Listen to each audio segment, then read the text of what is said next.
2 രാജാക്കന്മാർ അധ്യായം 2.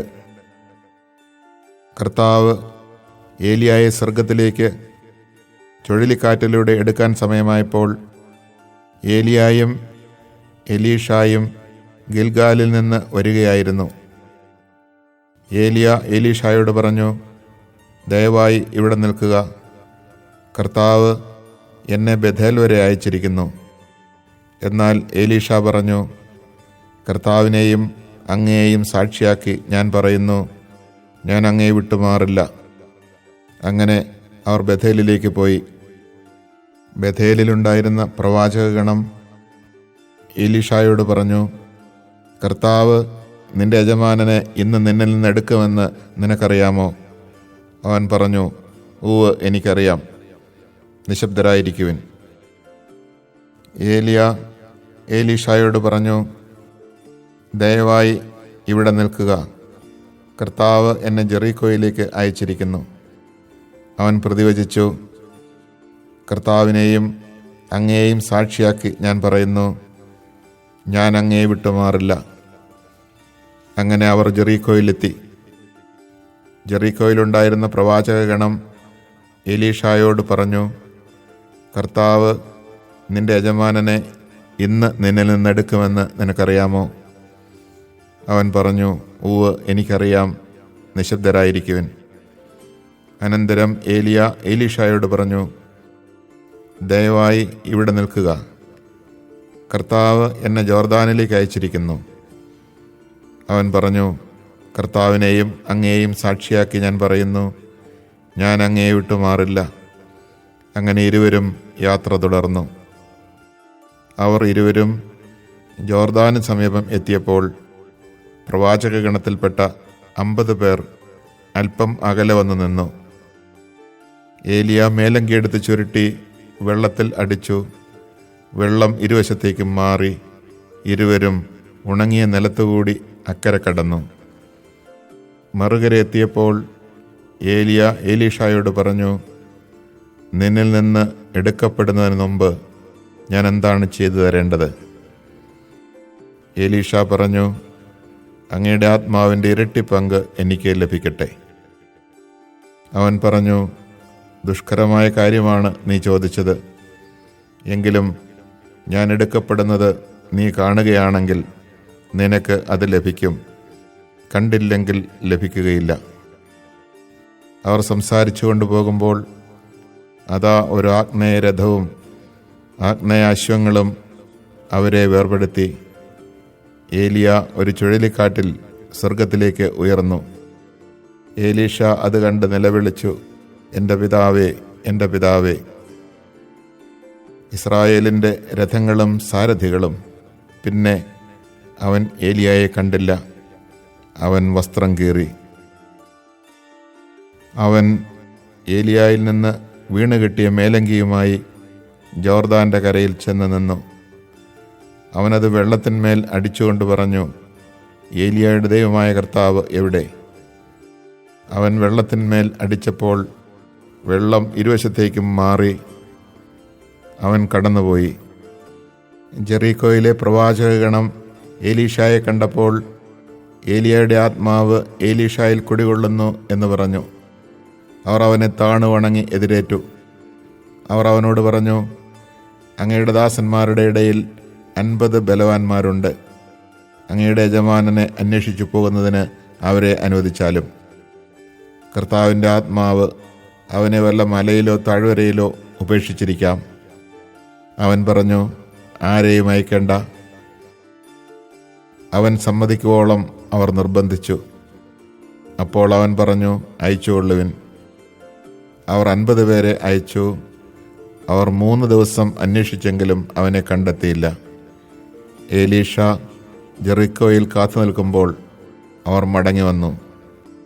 അവൻ അവരോട് പറഞ്ഞു, പോകേണ്ട എന്ന് ഞാൻ പറഞ്ഞതല്ലേ? നഗരവാസികൾ എലീഷായോട് പറഞ്ഞു, അങ്ങ് കാണുന്നില്ലേ, ഈ പട്ടണം ജീവിക്കാൻ പറ്റിയതാണ്.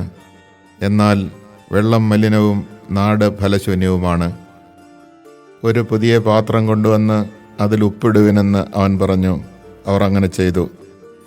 അവൻ ഉറവയ്ക്കടുത്ത് ചെന്ന് ഉപ്പ് അതിലിട്ടുകൊണ്ട് പറഞ്ഞു, കർത്താവ് അരുളിച്ചെയ്യുന്നു, ഞാൻ ഈ വെള്ളം ശുദ്ധീകരിച്ചിരിക്കുന്നു.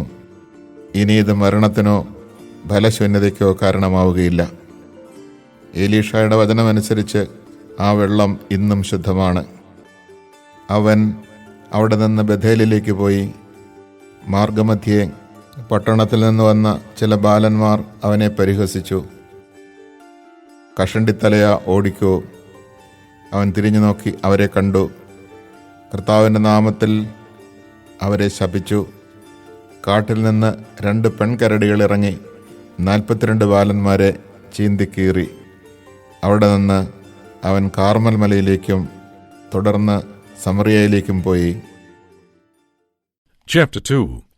When the Lord was about to take Elijah up to heaven in a whirlwind, he and Elisha were on their way from Gilgal. "Stay here, please," Elijah said to Elisha. "The Lord has sent me on to Bethel." "As the Lord lives, and as you yourself live," Elisha replied, "I will not leave you." So they went down to Bethel, where the guild prophets went out to Elisha and asked him, "Do you know that the Lord will take your master from over you today?" "Yes, I know it," he replied. "Keep still." Then Elijah said to him, "Stay here, please, Elisha, for the Lord has sent me on to Jericho." "As the Lord lives, and as you yourself live," Elisha replied, "I will not leave you." They went on to Jericho, where the guild prophets approached Elisha and asked him, "Do you know that the Lord will take your master from over you today?" "Yes, I know it," he replied. "Keep still." Elijah said to Elisha, "Please stay here. The Lord has sent me on to the Jordan." "As the Lord lives, and as you yourself live," Elisha replied, "I will not leave you." And so the two went on together. 50 of the guild prophets followed, and when the two stopped at the Jordan, stood facing them at a distance, Elijah took his mantle, rolled it up, and struck the water, which divided, and both crossed over on dry ground.